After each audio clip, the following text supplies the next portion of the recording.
இறையேசுவிலே பிரியமான சகோதர சகோதரிகளே, உங்கள் எல்லோருக்கும் ஆண்டவராகிய இயேசு கிறிஸ்துவின் பெயரால் காலை வணக்கங்கள் மற்றும் வாழ்த்துக்கள். நான் உங்கள் அகஸ்டின் வேதியர். இன்று மே மாதம் 28ஆம் தேதி 2026ஆம் ஆண்டு.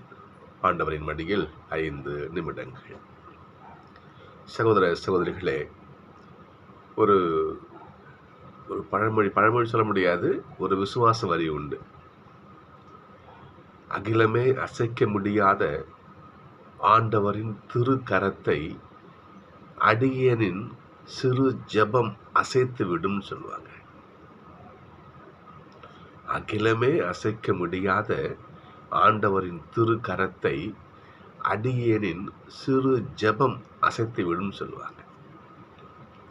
ஜெபத்திற்கு அவ்வளவு வல்லமை உண்டு. நம்ம மறக்கக்கூடாது. ஒரு ஜெபம் கடவுளையே நிறுத்தி வைக்கும். கடவுளை சொல்றது அப்படி சொல்ல தப்பு இல்லை, அசைக்க முடியாமல் செய்துவிடும். ஒரு உண்மையான ஜெபம் இறைவனை நிறுத்தி வைக்கும். இதற்கு மிகச் சிறந்த உதாரணம் இன்றைய நற்செய்தி வாசகம். நாம இறைவனோடு இணைந்திருத்தல் என்பது இந்த உலகத்துல எல்லாருக்குமே பிடிக்கும்னு நினைச்சிடாதீங்க. நீங்க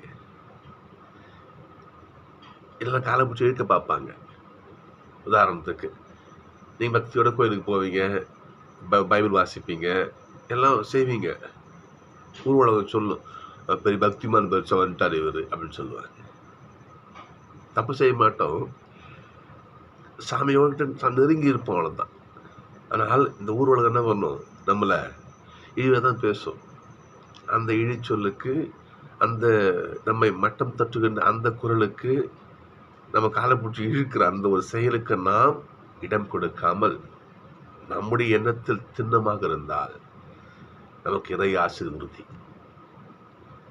இன்றைய நற்செய்தி வாசகம் மிகச்சிறந்த உதாரணம் அதற்கு. ஏசவா பாருங்க, எரிக்கோவுக்கு போறாரு. அந்த காலத்தில் எரிக்கோ என்பது மிகப்பெரிய ஒரு ஒரு ஒரு நகரம். அது மிகப்பெரிய நகரம். அப்போ அந்த எரிக்கோ அந்த எல்லைக்குள்ள நுழையும் பொழுது நிறைய பிச்சைக்காரங்க நிறைய எல்லாம் உட்கார்ந்துருப்பாங்க. அதில் ஒருவர் பார்த்திமேயு. எல்லாம் கவனிக்கணும், பார்வையற்றவர். அவர் ஞாபகம் வச்சுக்கணும், பார்வையற்றவர் பார்த்திமேயு. அப்போ இந்த எருசலேம் முழுக்க, அதாவது இந்த பாலஸ்தீனா முழுக்க இயேசுப்பாவுடைய பெயர் மிக பரிச்சயம்.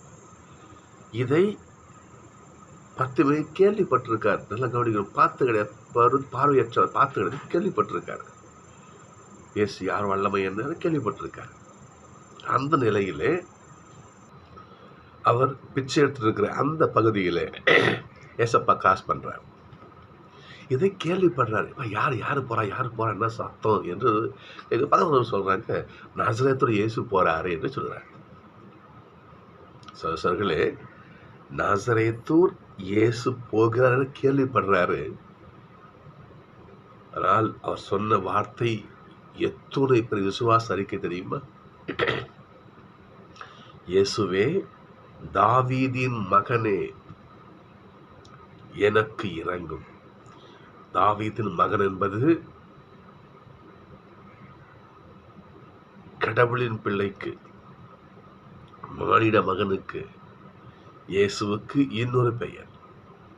வச்சுக்கணும், தாவீதின் வம்சத்திலே மீட்பர் பிறப்பார் என்பது இறைவாக்கு. அப்போ தாவீது மகன் என்பது மீட்பருக்கான ஒரு பெயர். அப்போ என்ன பண்றார் பார்த்திமேயு? தாவீதின் மகன் என்று இயேசுவை அழைக்கிறார். இயேசுவை மீட்பராக, நல்லா கவனிக்கணும், பார்க்கல, கேட்டார். கேள்விப்பட்டு தன் உள்ளத்தால் அவரை கடவுளின் மகனாக மீட்பராக ஏற்றுக்கொண்டு அந்த விசுவாச அறிக்கையாக வெளியே சொல்லுகிறார். இயேசுவே, தாவீதின் மகனே, என் மீது இரக்கமையும் என்று உரக்க கத்துறாரு. எல்லாம் அதட்டுறாங்க, கம்ரு என்று அவரை அதட்டுறாங்க, வாயை மூட சொல்றாங்க. அவர் வாயை மூடினார். அவர் முன்ன சொன்னார் இல்லையா, சமுதாயம் என்ன பண்ணும், நம்மளை காலம் பிடிச்சி இழுக்கும், கம்முடு, நம்மளை இழிவுபடுத்தும். பேச்ச வந்துட்டு கூப்பிடுறாரு, பைபிள் படிக்கிறாரு, கோயிலுக்கு போய் பக்திமானவர், நம்மளை எல்லாம் மட்டும் தட்டுவாங்க. நாம் சளைக்க கூடாது. 10 சளைக்கல பாருங்க பார்ப்போம். எல்லாம் அதட்டுறாங்க. அதுக்கடுத்து வரை பாருங்க பார்ப்போம். ஆனால் அவர், தாவீதின் மகனே எனக்கு இறங்கும் என இன்னும் உரக்க கத்தினார். இன்னும் உரக்க கத்தினார். அவர் அவ்வாறு கத்திய அந்த குரலுக்கு பதில் உடனே கிடைக்குது பாருங்க. இயேசு நின்றார் அங்கே. பாருங்க பாப்போம்.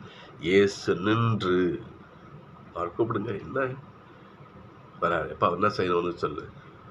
ஆண்டவரே, நான் பார்வை பெறணும். பார்வை பெறு. உன் விசுவாசம் உண்மை குணப்படுத்தியது. என்னை மெஸ்ஸியா நம்பன பத்தியா?